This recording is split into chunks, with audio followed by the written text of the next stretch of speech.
शुरुआत हुई। लेकिन सबसे अहम बात ये, और हम आपको जो बताना चाह रहे हैं वो ये, कि चाहे वो आंध्र प्रदेश हो या फिर ओडिशा हो, बीजेपी बीते सालों में किस तरह से यहां पे अपनी मौजूदगी दर्ज कराती रही है और धीरे धीरे लगातार अपनी पैठ जो है वो मजबूत करती जा रही है, अपनी पकड़ को मजबूत करती जा रही है। हम आपको कुछ ग्राफिक्स दिखाने की कोशिश कर रहे हैं वीडियो वॉल के जरिए, और आपको समझाएंगे कि भाजपा का जो मिशन दक्षिण है और साथ साथ ओडिशा को हमने इसमें ऐड कर लिया, ये क्या है और किस तरह से भाजपा ने यहां अपनी प्रेजेंस को और भी मजबूत किया है। सबसे पहले केरल, दक्षिण भारत का एक बहुत ही अहम राज्य।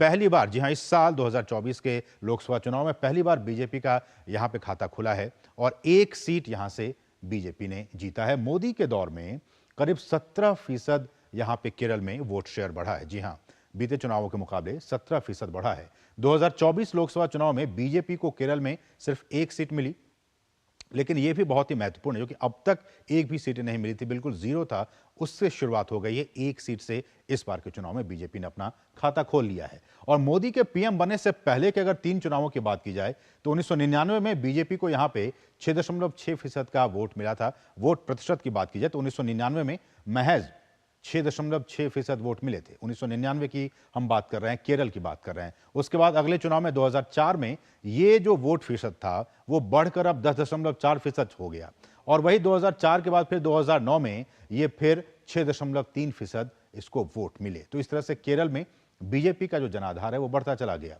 यानी कि तीनों चुनावों को मिलाकर कुल 23.3% का वोट शेयर बीजेपी के हिस्से में गया है। तो आप इस बात से समझ सकते हैं कि लगातार वहां पे जो है, जो वोट फीसद जो है वो लगातार बढ़ता गया है। और इसके बाद जब प्रधानमंत्री बने 2014 में पीएम मोदी, तो 2014, 2019 और 2024 में बीजेपी पीएम मोदी के चेहरे पर लोकसभा चुनाव में उतरी इन राज्यों में, दक्षिण भारत में। और केरल की बात हम कर रहे हैं तो यहां पे 2014 में उसे 10.5% वोट प्रतिशत मिला। 2019 में 13%, फिर उसमें बढ़ोतरी हुई 10.5 से 13%, और 2024 में इस बार 16.68%, यानी कि लगभग 17% उनको वोट मिले हैं। तो केरल में लगातार बीजेपी का वोट प्रतिशत जो बढ़ता जा रहा है, यानी कि 3 चुनावों को मिलाकर कुल 40.18% वोट मिला है केरल की बात की जाए तो। अगले उस पर बढ़ते हैं कि और इस तरह से मोदी के पीएम बनने के बाद से बीजेपी का वोट शेयर करीब करीब 17% बढ़ गया है। यह बहुत समझने वाली बात है कि 17% की बढ़ोतरी हुई है वोट शेयर में बीजेपी का। केरल की हम बात कर रहे हैं। अब आ जाते हैं आंध्र प्रदेश पे। 5 साल में 10% बढ़ गया है बीजेपी का वोट शेयर। जी हां, बीते 5 सालों की बात की जाए तब से लेकर अब तक 2019 से 2024 में 10% का बीजेपी का वोट शेयर बढ़ा है। आप यहां पे इस मैप को भी देख सकते हैं, किस तरह से यह आंध्र प्रदेश का मैप। 2024 लोकसभा चुनाव में बीजेपी और टीडीपी इस बार के चुनाव में साथ मिलकर लड़ी। बीते चुनाव में भी थी और इस बार फिर से चुनाव लड़ी है। 2024 में बीजेपी और टीडीपी साथ मिलकर चुनाव लड़ी, और उसका फायदा यह हुआ कि इस बार बीजेपी को 3 सीटों पर जीत हासिल हुई है और उसका वोट शेयर जो है वो लगभग 11.28% बढ़ गया है। हम आंध्र प्रदेश की बात कर रहे हैं, और पिछले लोकसभा चुनाव के मुकाबले बीजेपी का वोट शेयर जो करीब करीब 10% बढ़ा है आंध्र प्रदेश में। तो लगातार, चाहे वो केरल की बात हो, आंध्र प्रदेश की बात हो, लगातार बढ़ता जा रहा है। 2019 लोकसभा चुनाव में बीजेपी को कोई यहां पे सीट नहीं मिली थी और वोट शेयर जो है वो फिसल कर 1% पर पहुंच गया था, लेकिन अब उसमें उछाल देखा जा रहा है इस बार के 2024 के लोकसभा चुनाव में। अब बात करते हैं पूर्वी राज्य ओडिशा की। आप देख सकते हैं कि 10 साल में 20 गुना हो गया है बीजेपी का सांसद। बताएंगे कैसे हुआ। 10 साल में 2014-2024 में 20 गुने हो गए हैं बीजेपी के सांसद। और कैसे हम ये ओडिशा का मैप आपके सामने में, और इसमें क्या कुछ किस तरह से 2014 के लोकसभा चुनाव की बात की जाए तो यहां बीजेपी को 21 वहां पे लोकसभा की सीटें हैं, उसमें से सिर्फ 1 सीटें मिली थी। 21 में से सिर्फ 1 सीटें, हम 2014 की बात कर रहे हैं। लेकिन उसके बाद से किस तरह से परिवर्तन हुआ। इस बार के लोकसभा चुनाव में बीजेपी को तो 21 में से 20 सीटें हासिल हो गई, मानी क्लीन स्वीप करने का काम किया है वहां पे। बीजेडी को वहां पे सत्ता से उखाड़ फेंकने का काम किया और 21 में से 20 सीटें बीजेपी वहां पे जीत गई, यानी कि 95% सीटों पर इस वक्त बीजेपी काबिज हो गई है। ओडिशा में 95% सीटों पर बीजेपी इस वक्त काबिज है, एक सीट को छोड़कर जो कि कांग्रेस के खाते में गई है। बीजेपी बिल्कुल जीरो वहां पे हो गई है। इसका मतलब कि पिछले 10 सालों में बीजेपी की सीटें 20 गुना बढ़ गई है।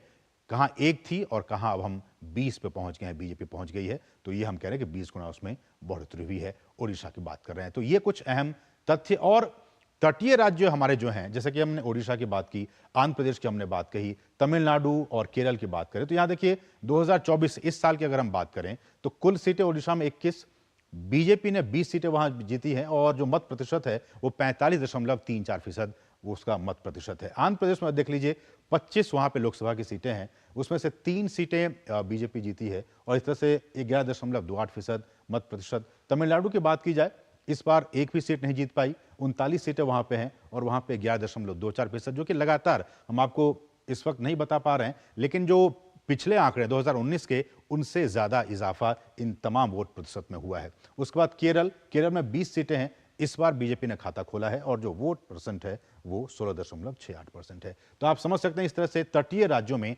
लगातार बीजेपी जो है वो मजबूत होती जा रही है। हम इस पर चर्चा करेंगे कि इसके क्या कुछ है मायने, लेकिन उससे पहले रुकेंगे बहुत ही छोटे से ब्रेक के लिए। आप देखते रहिए डीडी न्यूज।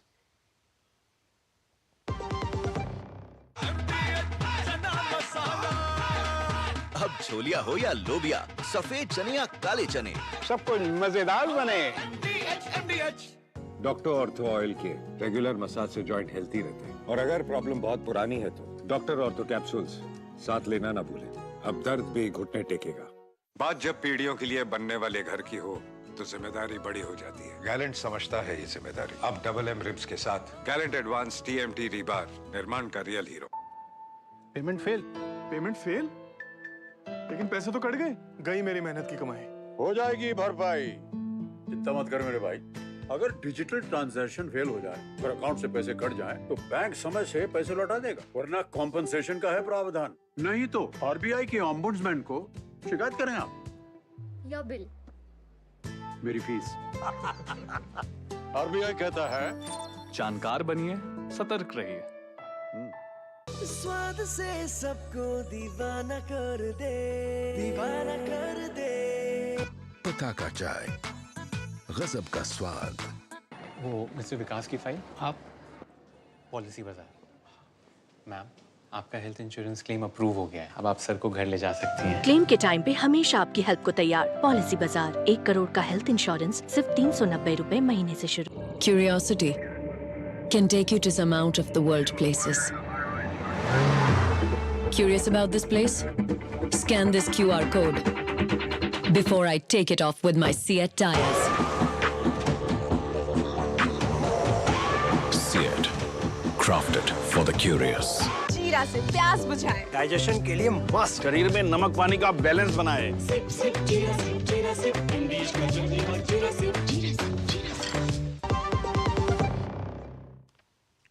और ब्रेक के बाद आपका फिर से स्वागत है। और आज का जो हमारा चर्चा का विषय है वो यही है कि दक्षिण में मजबूत होता बीजेपी का दुर्ग। जी हां, दक्षिण भारत की हम बात कर रहे हैं। दक्षिण भारत में किस तरह से बीजेपी लगातार मजबूत होती जा रही है, उसका जो दुर्ग है वो किस तरह से मजबूत होता जा रहा है और इसके पीछे क्या कुछ कारण है, आज इस पर हम विशेष चर्चा करेंगे। और हमारे साथ इस चर्चा में 2 बहुत ही खास मेहमान हमारे साथ जुड़ चुके हैं। हमारे साथ आशुतोष मिश्रा भी जुड़ेंगे जो कि ओडिशा के जानकार हैं। आशुतोष जी, आपका बहुत बहुत स्वागत है। और दक्षिण भारत में हम बात करेंगे ओडिशा की भी इस चर्चा में, चूंकि वहां भी अच्छी खासी जीत हुई है बीजेपी की। और उस हमारे साथ जो पी पुलाराव हैं जो कि वरिष्ठ पत्रकार हैं, वो दक्षिण भारत की बात बताएंगे, खासकर आंध्र प्रदेश की। आप दोनों ही मेहमानों का बहुत बहुत स्वागत। शुरुआत पुलाराव सर आपसे मैं करना चाहूँगा। जैसे कि हमने ग्राफिक्स के जरिए बताया कि लगातार 2000 मैंने बीते 10 वर्षों की बात की जाए या फिर 15 वर्षों की बात की जाए, दक्षिण भारत के तमाम राज्यों में, चाहे वो आंध्र प्रदेश हो, केरल हो, तमिलनाडु हो, इन तमाम राज्यों में बीजेपी अपनी पैठ अच्छी पकड़ती जा रही है। इसके पीछे आपको क्या लगता है, क्या कारण है कि बीजेपी की जो पकड़ है वो दक्षिण भारत के राज्यों में पकड़ती जा रही है? और इसके पीछे ये भी कि कुछ लोग कहते हैं कि बीजेपी सिर्फ उत्तर भारत की पार्टी है। इस बार के चुनाव में हमने केरल से अपना खाता खोल लिया, जहां कि अब तक बिल्कुल जीरो थे। क्या कारण आपको लगता है? ये कब प्राइम मिनिस्टर हो गए उस समय से बड़ा एफर्ट कर रहे हैं। मैं एक गीत है 100 टाइम्स, 100 बार दक्षिण राष्ट्रों ये 10 साल में विजिट किया था। और सारा बीजेपी लीडरशिप हर महीने केरला, तमिलनाडु, आंध्रा, तेलंगाना आते रहते हैं, मीटिंग्स एड्रेस करता है। फेमिलियर नाम हो गया नरेंद्र मोदी जी वहाँ दक्षिण में। और एक थोड़ा सीक्रेट है, कहा किस राष्ट्र में बीजेपी सारा सीट अकेला वो कंटेस्ट करते हैं, वो डेफिनेटली वो परसेंटेज बढ़ता रहते हैं। केरला, तमिलनाडु, तेलंगाना एक अच्छा एग्जाम्पल है। अब कहने का मतलब जितनी भी लोकसभा की सीटें हैं सब पे वो अपने कैंडिडेट को खड़ा करती है। सो इसलिए तेलंगाना में 8 कैंडिडेट्स जीत गए। ऐसा केरला में एक आया परसेंटेज, अभी 16% हुआ। तमिलनाडु में 10% आंध्र प्रदेश में क्या हुआ कि अलायंस में जनसेना और टीडीपी से अलायंस है, इसलिए 10% तक है। ये 3 राष्ट्र ये बेसिकली हर साल में 1% इंक्रीज होता रहता है। पहले वो राष्ट्र में रीजनल पार्टीज है, दूसरे पार्टी एंट्रेंस्ड पार्टीज है। सो धीरे धीरे से वोट परसेंटेज इंक्रीज होता है और स्टेडी काम चाहिए। और वो 10 साल से बीजेपी कर रहे हैं ये सारा दक्षिण में। इमीडिएट रिजल्ट्स सारा लोग सोचते हैं इस बार सीट आ जाएगा तमिलनाडु में, इस बार आ जाएगा केरला में, ये मुश्किल है। हर साल 1%, हर साल 3 नया वोटर्स इलेक्टरल लिस्ट में आ रहे हैं, इसमें 1 वोट सिक्योर हो रहे हैं बीजेपी को 3 में। सो टाइम लगते हैं। आपको एक इश्यू याद है 1951 में भी जनसंघ फॉर्म हुआ, 40 साल के बाद उत्तर प्रदेश में पहले बार गवर्नमेंट किया था, 40 साल लगाया। सो दक्षिण में भी ऐसा स्लो एंड स्टडी वो कर रहे। सो हर साल इंक्रीज होता रहते हैं बीजेपी का, और फेमिलियर नाम हो गया नरेंद्र मोदी जी दक्षिण में। मैं यही जानना चाह रहा था फुल्ला राव सर कि बीजेपी धीरे धीरे, आपने कहा कि धीरे धीरे ही 1951 के बाद से 40 साल लग गए बीजेपी को गवर्नमेंट फॉर्मेशन में यूपी में। आपने कहा कि बिल्कुल स्लोली बीजेपी काम कर रही है, अपनी पकड़ को, अपनी जो वहाँ पे स्थिति है उसको काफ़ी मजबूत कर रही है। ऐसे में जो चेहरा है बीजेपी के सामने वो पीएम मोदी का है। आपको लगता है कि पीएम मोदी और नरेंद्र मोदी का खुद का जो अपना एक व्यक्तित्व है उसकी वजह से लोग अब बाकी पार्टियों को छोड़कर बीजेपी को ज़्यादा भरोसेमंद और ज़्यादा एक्सेप्टेंस जो उनकी बढ़ती जा रही है? एक्सेप्टेंस इंक्रीज हो गया, नो डाउट अबाउट इट। और दूसरे कम्युनिटीज में भी केरला पहले बार वोट कर रहे हैं बीजेपी को। एक्सेप्टेंस कैसा होते हैं, नेशनली बीजेपी का एक्सेप्टेंस है, विजय आ रहे हैं, दक्षिण में देख रहे हैं, और ये एक स्टेडी काम कर रहे हैं। मेरा व्यू है ये एक बार करके नहीं है, स्टेडी काम। बीजेपी वर्कर्स भी आया नया जनरेशन में, और एक एस्पेक्ट भी है ट्रेडिशनल पार्टीज में, ये ट्राइबल्स का, बीसीस का ऐसा लोकल लीडरशिप पोजीशंस नहीं मिलते, बीजेपी दे रहे। तेलंगाना में ऐसा सीक्रेट है, दोनों पार्टीज कांग्रेस और बीआरएस बड़ा पार्टी है, सांप्रदायिक लीडरशिप सारा वहाँ बैठा। सो नया लीडरशिप का जगह कहाँ मिलेगा, बीजेपी मिल रहे। तो इसलिए तमिलनाडु में भी ऐसा हो रहा है, नया ऑल्टरनेट। वहाँ की जो जनता आप कह रहे हैं कि वहाँ की जो पब्लिक है, जो वोटर्स हैं, वो एक ऑल्टरनेट देख रही है कि जो रीजनल पार्टीज हैं अगर हम उनको वोट ना दें तो हमारे पास और कौन सी पार्टी बचती है, और कौन सी पार्टी बचती है उसमें बीजेपी सबसे बड़ी दावेदार के तौर पर वहाँ पे है कि अगर आपको वोट नहीं देना है, अगर वहाँ की लीडरशिप से आप काफ़ी निराश हैं, नाराज़ हैं, तो आप बीजेपी में आइए, बीजेपी में आपकी बातों को सुना जाएगा, समझा जाएगा और उस पर काम किया जाएगा। ये एक ऑल्टरनेटिव पार्टी हो गया। आप बात करें, मैं आपके पास आऊँगा। आशुतोष जी, अब मैं आपका रुख करना चाहूँगा, और हमने कहा कि जैसे कि आंध्र प्रदेश में आज एन चंद्रबाबू नायडू वहाँ पे उनका शपथ ग्रहण हो गया, ओडिशा में भी 24 साल की बीजेडी की सत्ता को उखाड़ फेंकने का काम इस बार बीजेपी ने किया है। मेरा सवाल यही कि जिस तरह से चाहे वो जितने भी तटीय राज्य हैं, हमने आज इसी पे फोकस किया, चाहे वो आंध्र प्रदेश की बात हो, केरल की बात हो, तमिलनाडु की बात हो, आंध्र प्रदेश की बात हो, ओडिशा की बात हो, इन तमाम राज्यों में बीजेपी अब लगातार धीरे धीरे अपनी पकड़ जो है वो मजबूत करती जा रही है। आपको लगता है कि इसके पीछे क्या कुछ कारण हैं कि बीजेपी को यहाँ स्पेस मिल रहा है, और तो ओडिशा में तो अच्छा खासा उन्होंने सीटें भी हासिल कर ली, क्या कारण आपको लगते हैं? नहीं, आप ठीक कह रहे हैं। मुझे भी ऐसे लगता है कि जहां तक इन तटीय राज्यों का सवाल है, विशेषकर उड़ीसा, यहाँ बीजेपी की एक्सेप्टेबिलिटी जो है ये पिछले 10-15 सालों में बहुत बढ़ी है। लोग जो है बीजेपी के नेतृत्व को ज्यादा से ज्यादा स्वीकार करने लगे, और प्रधानमंत्री नरेंद्र मोदी की लोकप्रियता जो है वो लोगों में लगातार बढ़ती रही है जी। आप अगर उड़ीसा की बात देखें तो आप देखेंगे कि 2009 से जब से वो अकेले चुनाव लड़ रही थी, 2000 से 2009 तक वो बीजेपी और बीजेडी की मिलीजुली सरकार थी। 2009 में ये गठबंधन टूटा, तब से वो अलग अलग। अगर 2009 के बाद का आप ग्राफ देखें तो बीजेपी लगातार ये ग्राफ ऊपर की तरफ जाता था। 2014 में जैसे 2009 में उनकी स्थिति कोई बहुत अच्छी नहीं थी, विधानसभा में 6 सीटें थी, लोकसभा में कोई सीट नहीं थी। 2014 में आपने देखा विधानसभा में 10 हो गई, लोकसभा में 1 सीट हो गई, और उसके बाद 2019 में उन्होंने एक बड़ी छलांग मारी। 2019 में वो मुख्य विपक्षी दल बन के उभरी, 23 सीटें उसके पास थी विधानसभा में, और लोकसभा में 1 से बढ़ के 8 सीटें हो गई, और इस बार तो उसने सीधे बीजेडी को उखाड़ फेंका वहां से, और पहली बार राज्य में बीजेपी का अपना मुख्यमंत्री बना है। इनके पीछे 3 बहुत बड़ी वजह मुझे दिखती। एक कि बीजेपी के कार्यकर्ता, बीजेपी का ऊपर का नेतृत्व हो या नीचे का कार्यकर्ता हो, इन लोगों ने बड़ी मेहनत की है, बड़ी मेहनत से काम किया।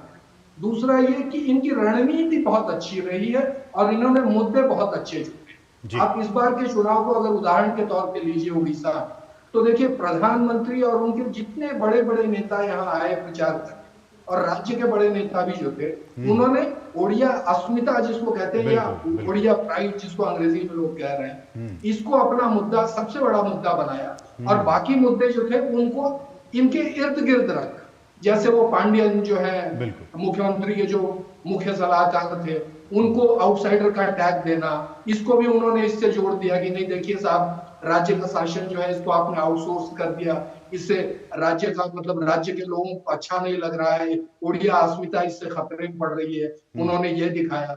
उन्होंने हमारा 12वीं शताब्दी का जो पुरी जगन्नाथ मंदिर है, उसके रत्न भंडार की चाबियां कैसे गुम हो गई, उसको ओडिया अस्मिता के मुद्दे से जोड़ा।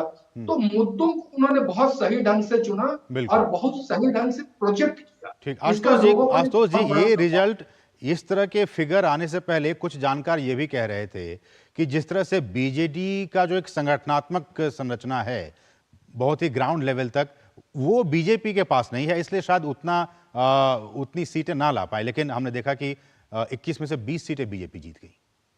बिल्कुल, आप एकदम सही कह रहे हैं। लोकसभा में तो कमाल हो गया, मतलब 21 में से 20 खाली कांग्रेस ने एक अपनी सीट बचा ली, तो पिछली बार कोरापुट की सीट उन्होंने जीती थी।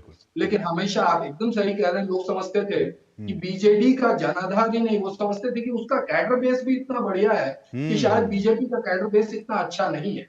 लेकिन इस बार बीजेपी ने यह साबित कर दिया कि नहीं, उसका कैडर बेस बीजेडी से कहीं अच्छा कैडर बेस। बिल्कुल। और एक चीज मैं आपको बताऊं, ठीक चुनाव के पहले एक कोशिश हुई थी, कुछ लोगों ने कोशिश की थी कि ये जो इनका जो अलायंस था, जो टूट गया था 2009, इसको फिर से पुनरुज्जीवित किया जाए, उसको रिवाइव किया। अलायंस नहीं हुआ, वो अच्छा ही हुआ। राज्य के लोगों ने इसका विरोध किया, उन्होंने कहा नहीं हम सशक्त, चलिए, और उनका वो विरोध सही साबित हुआ, वाकई उन्होंने साबित कर दिया कि बिल्कुल। समय इतना ही आशुतोष जी, बहुत बहुत शुक्रिया हमारे साथ जुड़ने के लिए इस विशेष कार्यक्रम में, और पी पुलाराव जी आपका भी बहुत बहुत शुक्रिया। समय इतना ही है, आप दोनों ही मेहमानों का बहुत बहुत शुक्रिया इस कार्यक्रम से हमारे साथ जुड़ने के लिए। बढ़ेंगे आगे और यहाँ कहेंगे एक बहुत ही छोटे सा ब्रेक के लिए। आप देखते रहिए DD न्यूज। जिन्होंने यूज किया